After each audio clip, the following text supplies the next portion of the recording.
Hey everyone, I'm Jason Dean. And I'm Colby Dane. And this is Real Physics, where we tell you what would really happen in Hollywood movies. Because we question these things just as much as you do. Hey everyone, before we begin, we just wanted to let you know we've been reading all of your suggestions in the forums about the show, and from this point forward, we're going to try to release all of our calculations and results in both metric SI and US customary units whenever we can. We realize there's a huge audience out there, and I'm sure some of you are probably turning into a zombie trying to understand us.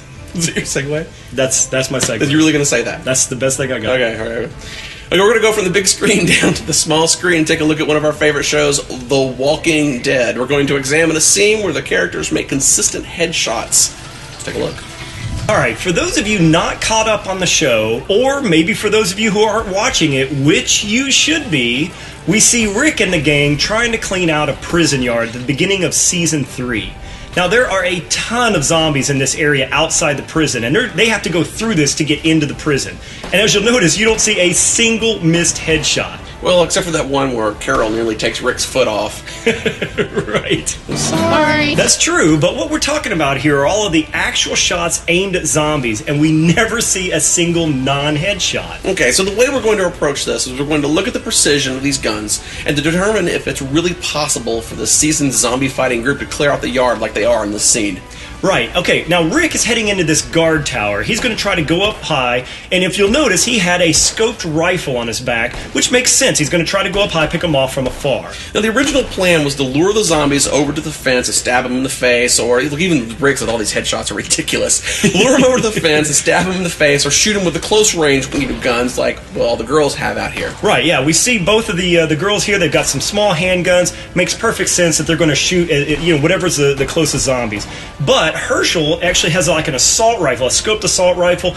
Picking them off from afar makes perfect sense. Of course, where this really falls apart, I think, is with Carl's pistol up high, and of course the notoriously inaccurate AK-47. Exactly. Okay, what we can't measure is the character's shooting abilities, but what we can measure is how precise a typical firearm is based on the demonstration we saw here and at the distances measured on the set. And speaking of which, let's take a look at that.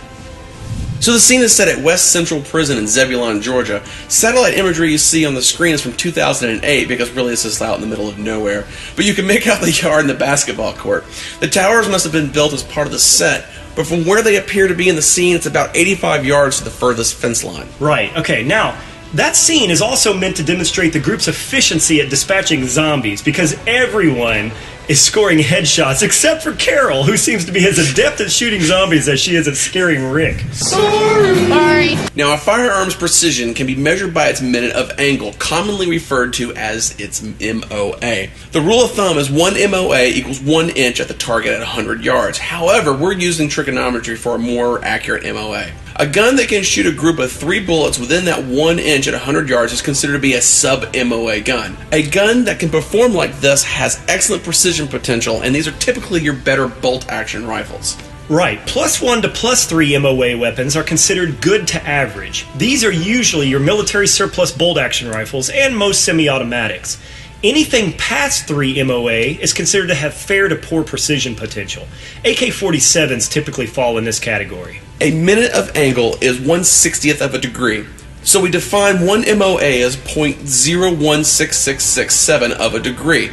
When measuring group sizes, you measure the extreme spread of a group of bullet holes in the target, measured from the center to the center of the bullet holes. Now note that this has nothing to do with where the bullets land with respect to the bullseye. Because statistically speaking, the MOA rating of a gun refers to its precision, not its accuracy. If your sights are off or you just can't aim worth a damn, it doesn't matter how precise the gun is. Right, because it still relies on the person's accuracy versus the gun's precision. Two very different things. Okay, there's a lot more things to consider here. For instance, was it 3-shot groups or 5-shot groups that were used to determine the MOA, and how many of those groups were used? Now, typically a 1 MOA gun means that 98% of all the shots of a 5-shot group were within 1 MOA. Right, yeah. Now, remember, too, when they test these guns, there's some errant shots that go outside the 1 MOA. Of course, other groups, is a very, very small, tight group, that is less than 1 MOA. But what we're talking about and how they measure these weapons is, on average, a 5-shot group is within that 1 MOA. That's how they come to that conclusion. Right. The intended target is a brain, which is about 5.5 inches wide and about 3.6 inches tall. For simplification, we're going to convert that to a circle with an equal area. That results in a brain target of a diameter of 5.02 inches, or about 5 inches. Right, exactly. Okay, so first, let's look at Carol's typical AK and figure out if the hardware is capable of shooting zombie head-sized groups on the other side of the prison area 85 yards away. AKs typically have a 3 to 6 MOA, so let's look at the middle of that range, around 4.5 MOA, which is pretty damn generous considering the AK in this scene is, first of all, likely being fed surplus Russian manufactured ammunition and is at best in a field-maintained condition. Right, so group size is distance to the target times the tangent of the MOA. So our group size ends up being around 4 inches. Oh, wow. Okay, so a 4-inch group actually fits well within our zombie brain kill circle. Right. So, assuming that the shooter is really good, and I mean like sandbag rifle vice good, it's actually conceivable then that every shot could be a headshot. Right, and if Carol can do it with the AK, then Herschel should be able to do it with the AR with the optics, and that gives him a leg to stand on. Right, so what about the pistols? Let's take a look at that. Now, most of the pistol shots are taken using the fence as rest and appear to be at close range. But Rick is running and gunning, and all of his shots are within 1 or 2 yards. Yeah, so we're going to let that slide. I mean, you don't survive to the 3rd season without knowing how to shoot zombies right in front of you. Exactly. So a decent pistol in perfect condition should be able to do a 9-inch group at 100 yards from a rest. So let's work backwards to get the MOA of a pistol. Okay, so solving the group size equation for the MOA gives us MOA equals the arc tangent of group size divided by the distance to the target. So the MOA of a pistol is around 8.5. Now we can get the group size at any range. When Carl shoots the zombie, it appears to be a little closer than the middle of the yard. By measuring the map of the actual prison set from where the tower appears to be, we get 35 yards. Now, there's a few things we'd like to point out. First, Carl is shooting what appears to be a Beretta 92 or 92S. Only this is a special version that does not cycle and fires recoilless, caseless ammunition. Right, so also Carl is so good that he uses both eyes to aim and 2 fingers to pull the trigger. How does he do that? It's totally clear that the real badass here is not Daryl or Rick, it's Carl, the ambidextrous zombie-slaying wizard child. Right. So at 35 yards, we have the group size equation giving us a group of 3.15 inches. Unbelievable. I know. It's theoretically possible that Carl could brain zombies at 35 yards. Well, at least the hardware is capable of it. Right, we can't vouch for Carl.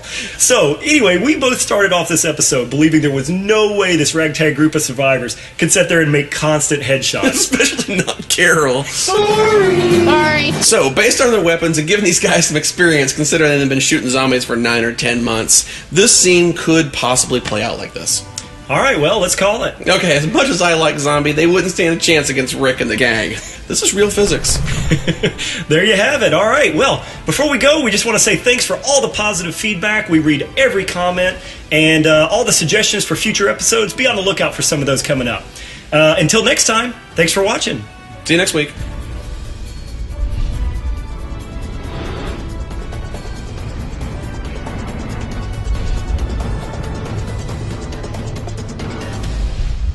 Hey everyone, before we begin... I'm Colby Dane! And I'm going to say, wow. Okay. Wow. Wow. Wow. Wow. Wow!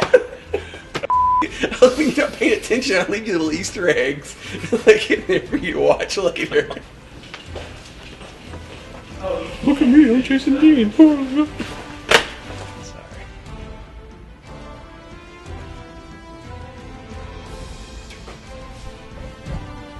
Ouch.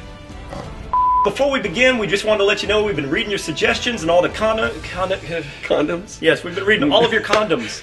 And before we go, I just wanted to say thanks for all of the good feedback and positive suggestions for episodes coming up. And next week, we'll see you. Next week we'll see you. Exactly. Next time.